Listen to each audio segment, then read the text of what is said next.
This meeting is being recorded. Hi, everyone. My name is Kellie Scott Reed. Welcome to A Word with Kellie Scott Reed. We are here today with Molly Greer. Molly, hi, how are you? Hi, I'm good. Thank you for having me.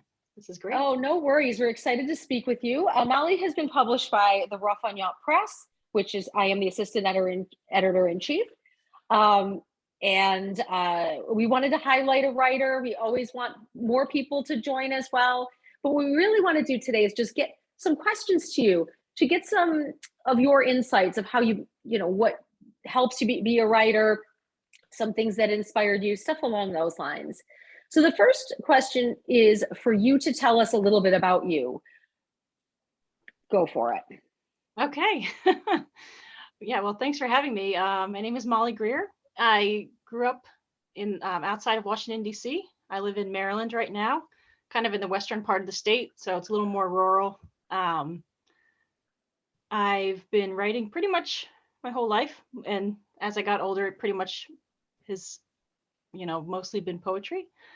And yeah, I'm just happy to be here. And just in this past year, I started submitting things for publication, and it's been amazing because I've met so many great writers and been involved with so many great presses, and I'm so happy I found yours. And oh, that's awesome. Well, I really appreciate our press is in the fledgling stages when you submitted. We're still in the fledgling stages, and it's really nice to have all these different voices writing and coming in and just being so open to feedback and to the press in general and giving us such nice, kind words.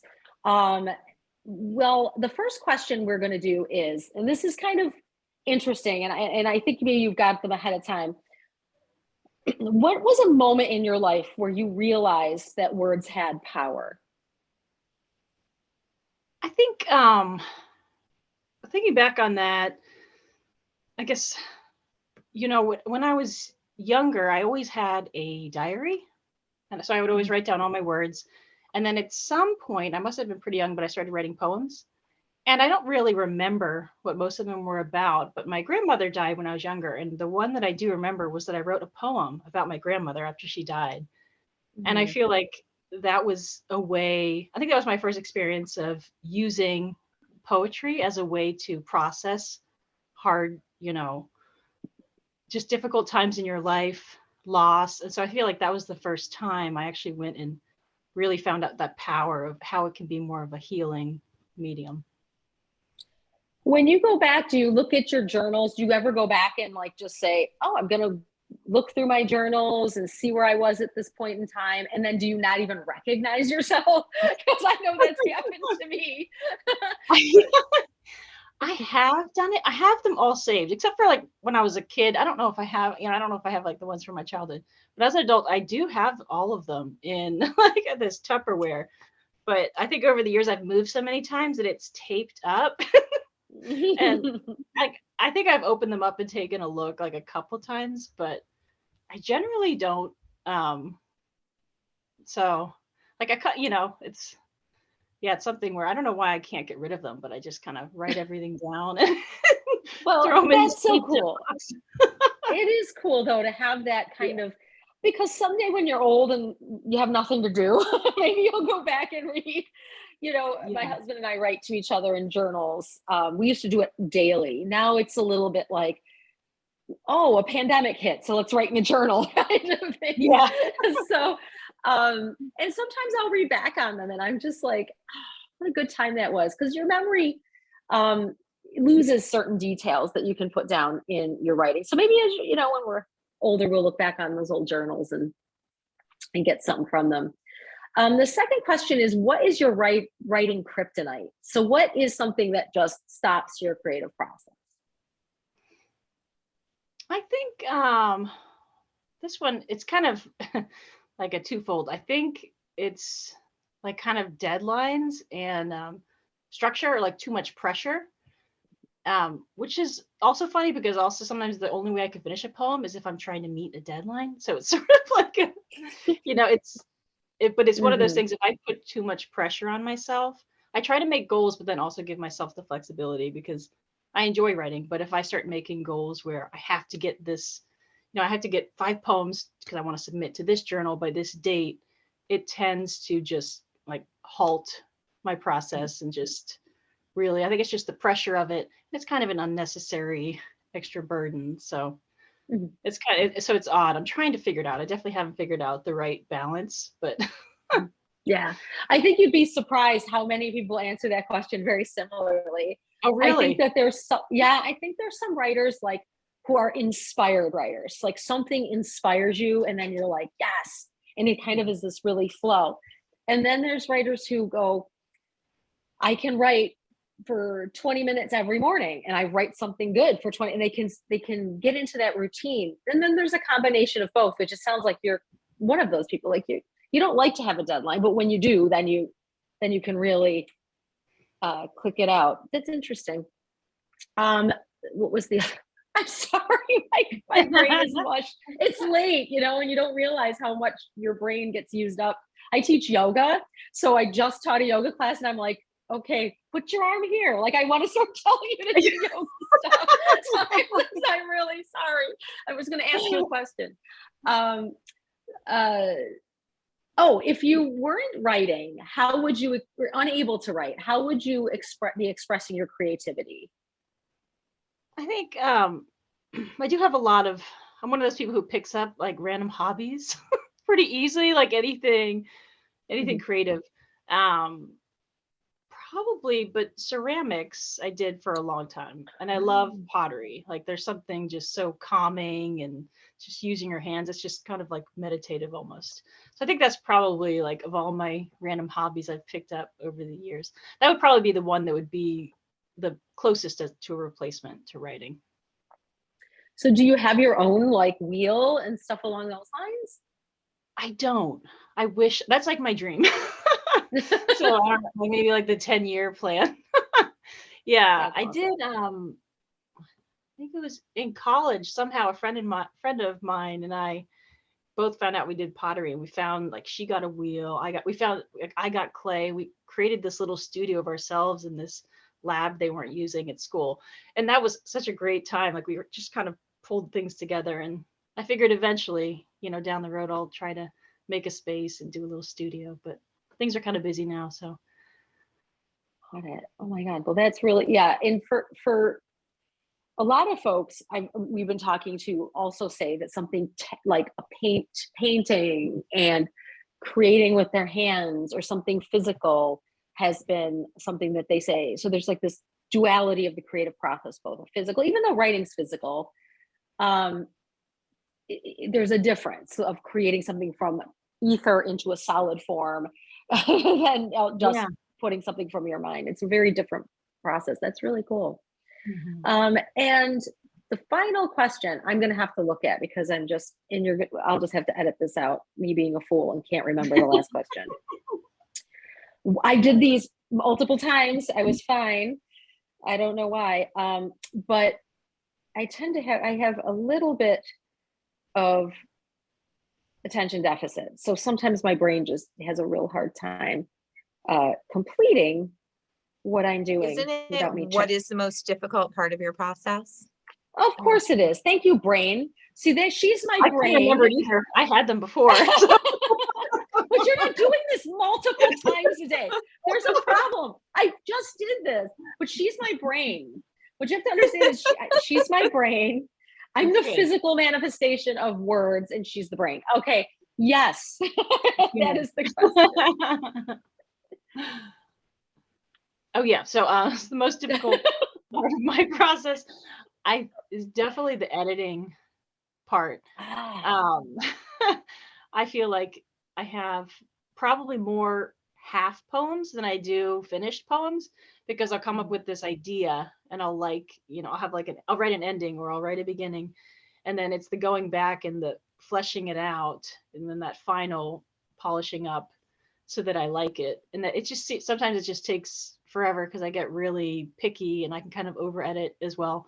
So that process is frustrating. And I have to be in a really specific mood too. Like I realize sometimes I'll say, "Oh, I have a couple hours tonight. I'm gonna, work on writing and let me edit all these poems that are sitting here that I like." but aren't, polished up. And I'll start writing and I'll start reading them and I'll hate them all and I'll start, erasing everything. And then I realized, no, stop what you're doing, put it away. You're not in the mood.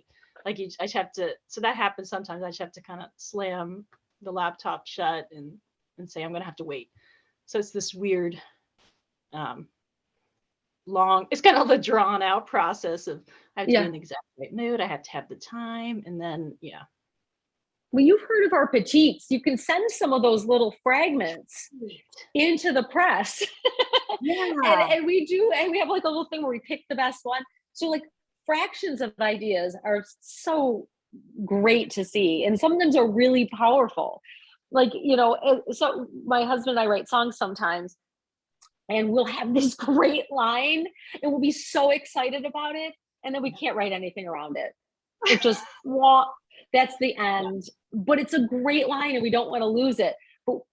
But songs don't have a petites, but writing does have a petites. So you can send it in. The shortest song in the world. Could you imagine? Exactly. Send them in. We do utilize them. We do. And sometimes it's great. And people go, that was a great line. And that meant something. So keep that in mind. Last question is my little free-form question. It is, what is an activity that you do that makes you feel free? Free. I guess probably I like hiking and going for walks in nature. Like I think that's one of a very calming exercise for me. And so I have a couple of favorite hikes. I like going by myself or with a dog if they behave. And kind of just taking it like at my own pace and going off into my own world and just walking out in nature. There's a walk around here that I really like. It's along the Chesapeake Bay, like the beach. And so I'll do like beach combing, and it's kind of this nice, escape from reality and cut off from any, interaction. So that's kind of, it makes me feel very free and kind of connected to the world. And it's very rejuvenating. That's awesome. And what kind of dogs do you have? I always have to ask people that. Yeah. I have two. I have a black lab puppy who's 7 months. Oh, so you're really busy right now. I have 2 kids too. So. And you're now insane. We know now that you're insane. A puppy and 2 kids. We know. And then this will show that I'm even more insane. I had a family friend downsized, retired, and moved to a small condo and couldn't take care of her dog anymore. So we took her dog, which is she's about 2 years old, and she's a mini Australian Shepherd. So she's like a lot of energy. she's a lot of energy. She's like 20 pounds. And then my lab puppy is, I don't even know how much he weighs anymore because I can't pick him up. He's probably at least like 70 pounds. So oh, wow. Oh, he's going to be big. Yeah, he's big. So that's been really insane because, the small dog is trying to teach the puppy how to be polite, but he can completely just barrel her over. So my days are like wrangling dogs and small humans and Oh, that's awesome. That sounds like a good day. My dog's just staring me dead in the eyes like this, just like sitting right here. I'm going to show you in this interview. There she is. And she's just staring at me saying, feed me, because she's a real pain. She's like a child. Molly, thank you so much for joining us. Yes, a little Siberian. But we really appreciate you. Yeah. Oh my gosh. Yeah. We walk all the time. We will be posting these on Wednesdays, a Word Wednesday, and I will let you know when they get posted. I'll be emailing. Okay. But I really appreciate you coming on. This is really fun. It's so good to meet writers. And keep submitting, even your little guys, please. I will. Yes. Once I get over all my weird deadline the kitty. Oh yes. Whatever. No pressure. Yeah. Yes. But no, thank you so much for having me. And I'm so happy I found your press. Really, like, just the energy of it. I love your group. Like, I just love your post. It's just so much joy. I know maybe that sounds kind of cliche, but it does. Thank you. No, we have so much fun. And Tiffany is the person with the design.